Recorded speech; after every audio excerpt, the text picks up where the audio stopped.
अस्सलाम वालेकुम। अरबी में, उर्दू में इसका मतलब होता है अल्लाह आपको सलामत रखे। हिंदी में इसका मतलब होता है ईश्वर आपको सुरक्षित रखे। मैं ज़ियाउल हक, अध्यक्ष सच समर्थक पार्टी। आज का वीडियो का विषय है गौतम बुद्ध जी। इनके बारे में कुछ खास जानकारियाँ और वे स्रोत जहाँ से मैंने लिए।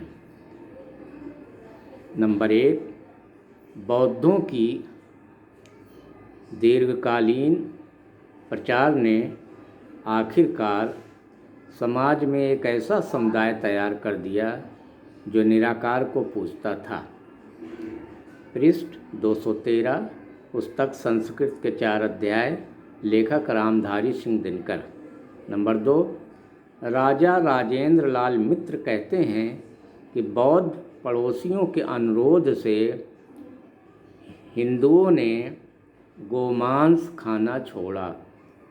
पृष्ठ 49। नंबर 3, बौद्ध और जैन में कोई भी धर्म नास्तिक नहीं है क्योंकि दोनों मत परलोक की सत्ता को मानते हैं। पृष्ठ 103। नंबर 4, बुद्ध ने देवी देवताओं की पूजा की मनाही की। पृष्ठ 147। नंबर 5, जन्म के पूर्व बुद्ध स्वर्ग में। पृष्ठ 108। नंबर 6, मार माने असुर। पृष्ठ 199। नंबर 7, बुद्ध के उपदेश मौखिक थे और उनके शिष्य उन्हें याद रखकर उनका पाठ किया करते थे।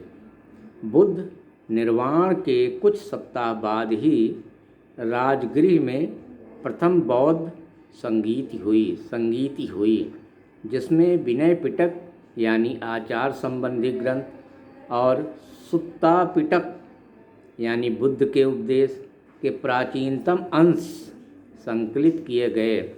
पृष्ठ 46, पुस्तक भारतीय दर्शन, लेखक चंद्रधर शर्मा। देखिए, निर्वाण का माने हम समझ लें, हरदेव बारी जी ने जो शब्दकोश लिखा है उसमें निर्वाण का माने स्वर्ग आपने बताया है। नंबर 8, बुद्ध के अनुसार परम तत्व निर्वाण है। नंबर 9, बुद्ध ने स्वयं स्वीकार किया है कि वे किसी नए धर्म का उपदेश नहीं दे रहे हैं। पृष्ठ 47। नंबर 10, हीनयान के अनुसार बुद्ध एक महापुरुष थे जिन्होंने अपने प्रयत्न से निर्वाण प्राप्त किया और निर्वाण प्राप्ति के मार्ग का उपदेश दिया। पृष्ठ 60। नंबर 11, पालि अभिधम्म पिटक। यद्यपि बुद्ध वचन कहा जाता है तथापि वह वस्तुतः बुद्ध वचनों की स्थविरवादियों द्वारा की गई व्याख्या है जिसमें बुद्ध के सिद्धांत दब गए हैं। श्रीमती रीज डेविड्स के इस कथन में सत्यता है कि ये बुद्ध वचनों के ऊपर भिक्षुओं द्वारा किए गए ऊपरी निर्माण हैं जिनको बुद्ध वचनों के रूप में प्रचारित किया गया है। पृष्ठ 61। नंबर 12, हीनयान ने इस कारण कार्यभाव को कार्य की वास्तविक उत्पत्ति माना है। पृष्ठ 61-62। हीनयान थोड़ा हम समझ लें। गौतम बुद्ध जी की मृत्यु के बाद जो इनके अनुयायी हुए हैं उसमें हीनयान ये वे लोग हैं जो गौतम बुद्ध जी की बताई हुई शिक्षाओं के अनुसार कर्म करते थे और निर्वाण प्राप्त करने के लिए कोशिश में लगे रहते थे।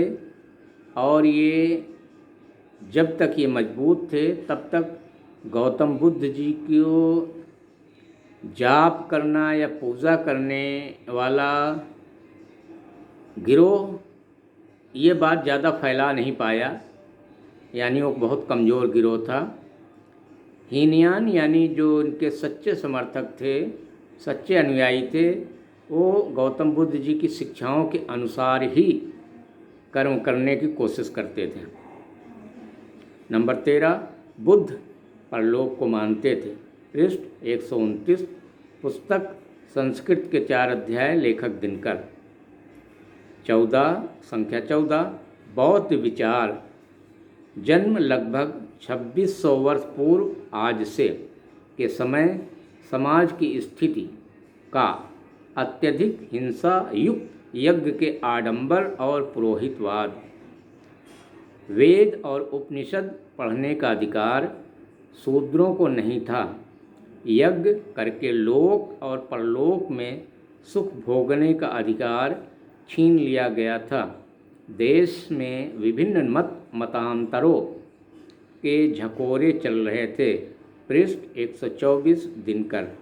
नंबर 15, बुद्ध वैदिक धर्म से दूर नहीं गए। उन्होंने वैदिक धर्म के मूल पर प्रहार नहीं किया। उनके निशाने वैदिक धर्म को मानने वाले लोगों के बीच जो कुरीतियाँ और कमजोरियाँ थी, उस पर उन्होंने हमला किया। यानी जो धर्म में हानि करके जिन बातों को फैलाया जा रहा था, जिनको इंसानों ने जोड़ दिया था, उस पर आपने हमला किया। नंबर 16, सन 1938 ईस्वी में मिस हार्नर नाम की एक लेखिका ने अपनी पुस्तक बुक ऑफ डिसिप्लिन में यह प्रमाणित किया था कि बौद्ध विचार के मौलिक रूप का अध्ययन अभी अपने बचपन में है। पृष्ठ 137, दिनकर। संख्या 17, महात्मा बुद्ध के देहांत के बाद उनके संप्रदाय में जो बड़े बड़े पंडित और चिंतक आए, उन्होंने उस धरातल पर कदम रखना शुरू कर दिया जिस पर चलने से महात्मा बुद्ध ने सबको रोका था। नतीजा यह हुआ कि बुद्ध के मरने पर अनेक प्रकार के दर्शन और चिंतन उनके अथवा उनके विचार के नाम पर बांध दिए गए। पृष्ठ 138, दिनकर।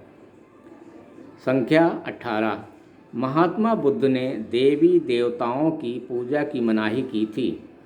महायान संप्रदाय ने बौद्ध विचार के भीतर देवी देवताओं की पूरी सेना खड़ी कर दी।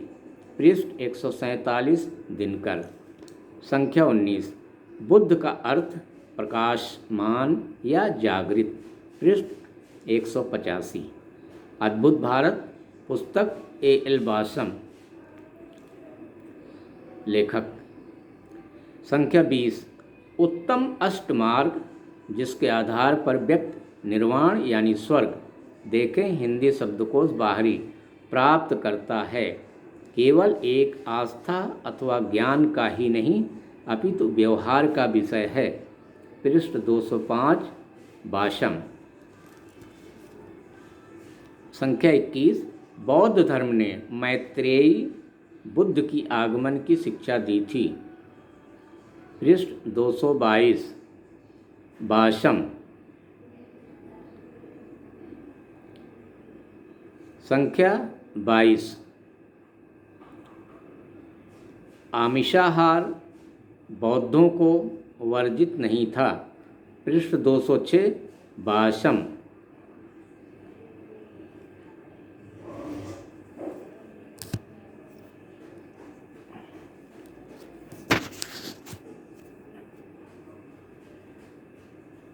तेईस, मदिरापान अल्पनिंद।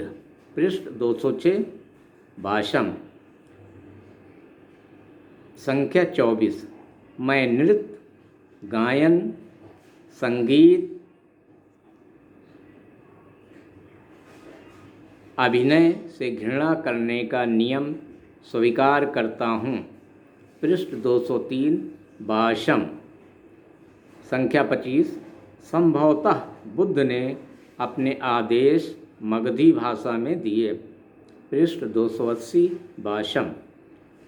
संख्या 26, 4/2/1996 में दक्षिण पश्चिमी नेपाल के लुम्बिनी में उस वृक्ष का पता चला जहाँ गौतम बुद्ध जी का जन्म हुआ था।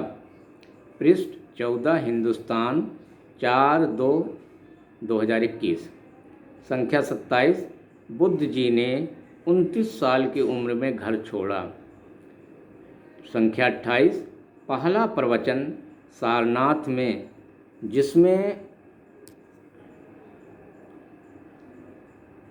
जिसमें 5 लोग थे, पाली प्रकृत लोक भाषा का इस्तेमाल किया संस्कृत के बजाय। संख्या 29 पुरोहित वर्ग का विरोध यानी कर्मकांड का। संख्या 30 जाति व्यवस्था का विरोध नहीं किया पर समानता की बात की। नंबर 31 बुद्ध जी के शिष्य अपर क्लास से यानी ब्राह्मण थे ज़्यादातर। भाई देखिए, मैं अपर क्लास और लोअर क्लास को नहीं मानता, क्योंकि कुरान में है कि पूरे इंसान दुनिया के आदम अलैहिस्सलाम यानी प्रथम मनु यानी एडम की औलाद हैं, इसलिए सब एक समान हैं। हाँ, वो तकवा के बिना पर यानी अच्छे कर्म के बिना पर उनमें कैटेगरी है। नंबर 32 संघ में प्रवेश की इजाज़त औरतों को बाद में दी। संख्या 33 पुनर्जन्म विरोधी। संख्या 34 मध्य मार्ग का समर्थन, अष्ट मार्ग का आदेश। संख्या 35 80 साल की उम्र। अब स्रोत समझ लीजिए, 27 संख्या से 35 तक राम पूनियानी जी ने बताया है। सत्य हिंदी मुकेश के द्वारा इंटरव्यू में बुद्ध ने ब्राह्मणवाद को चुनौती दी इस विषय पर। मैंने सुना 3/8/2022 को। संख्या 36 नेपाल में लुम्बिनी स्थान पर भारतीय सीमा वाले शहर सुनौली से 27 किलोमीटर दूर गौतम बुद्ध जी का जन्म स्थान है। पृष्ठ 12 हिंदुस्तान 13/11/2008। संख्या 37 बुद्ध के जन्म स्थान को लेकर कोई विवाद नहीं है, वजह वहाँ पर मिला अशोक स्तंभ है। 1403 ईस्वी के आसपास चीनी यात्री फाहियान ने सबसे पहले इस स्थान की पहचान की थी। लुम्बिनी को नए सिरे से पूरी दुनिया में पहचान दिलाने के लिए 1895 में एक जर्मन पुरातत्वविद फ्यूहरर ने वहां अशोक स्तंभ की खोज की थी।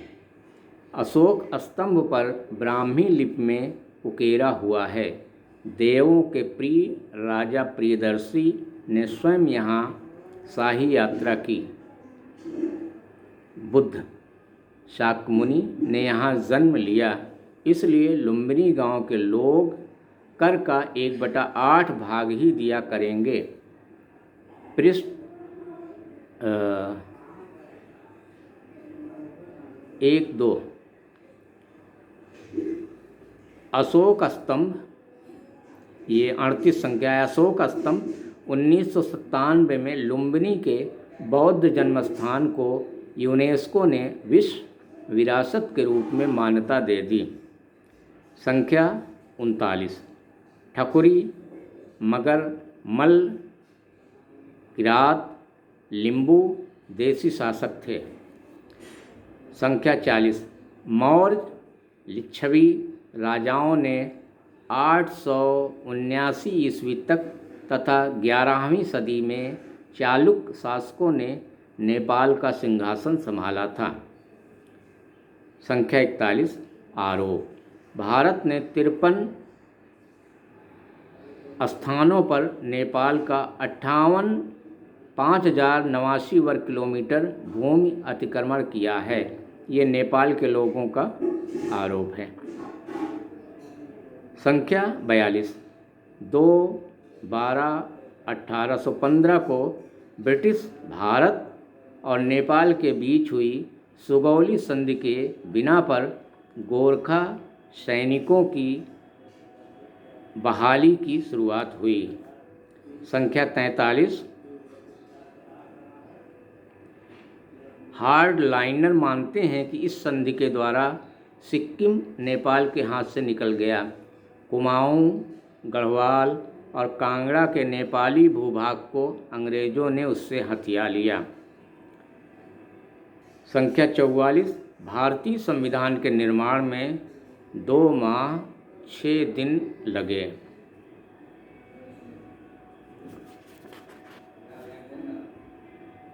संख्या 45। 29/8/1947 को डॉक्टर अंबेडकर जी के नेतृत्व में 6 सदस्यीय ड्राफ्ट कमेटी बनी और 4/11/1947 को संविधान तैयार कर संसद में पेश कर दिया। स्रोत 1 से 10 तक, यानी इसको आप समझिए कि 37 से लेकर के 45 तक। पृष्ठ 12, हिंदुस्तान 13/11/2008। लेखक पुष्परंजन EU एशिया न्यूज़ के नई दिल्ली स्थित संपादक हैं। नंबर 46। यह भी माना जाता है कि गांधार क्षेत्र के कलाकारों ने ही सबसे पहले बुद्ध प्रतिमा बनाकर मानवीय रूप में प्रस्तुत किया। पृष्ठ 12, हिंदुस्तान 23/2/2009। प्रमोद जोशी।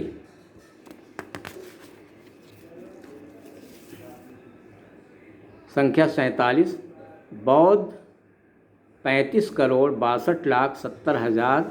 स्रोत मनोरमा ईयरबुक संस्करण 2009 के अनुसार। संख्या 48। गौतम बुद्ध जी के जन्म के लगभग 600 साल बाद लगभग राजा कनिष्क ने पहली बार मूर्ति बनवाई। देखिए भाई, इसमें 2 बातें हैं मूर्ति बनवाने को लेकर। इतिहास में ये भी मिलता है कि 600 साल बाद, गौतम बुद्ध जी के जन्म के 600 साल बाद राजा कनिष्क ने पहली बार मूर्ति बनवाई। और अभी अभी आपने सुना एक दूसरे बात में कि ये भी माना जाता है कि गांधार क्षेत्र के कलाकारों ने ही सबसे पहले बुद्ध प्रतिमा बनाकर मानवीय रूप में प्रस्तुत किया। ये दोनों चीज़ें हैं, आप इसका खुद ही जांच पड़ताल कर लें। तो ये कुछ बातें थी गौतम बुद्ध जी के बारे में जो मुझे जानकारी थी, वो मैंने आपके सामने रखा। भाई, मैं एक इंसान हूँ, मुझसे भी गलती हो सकती है, इसलिए अगर कहीं कोई बात गलत लगे तो संपर्क करें। मेरा मोबाइल नंबर है 93 36 31 68 60। इंशाअल्लाह ईश्वर ने चाहा तो मैं प्रायश्चित कर लूँगा या तौबा कर लूँगा अपनी गलतियों से। आज तारीख है 24 अगस्त 2022।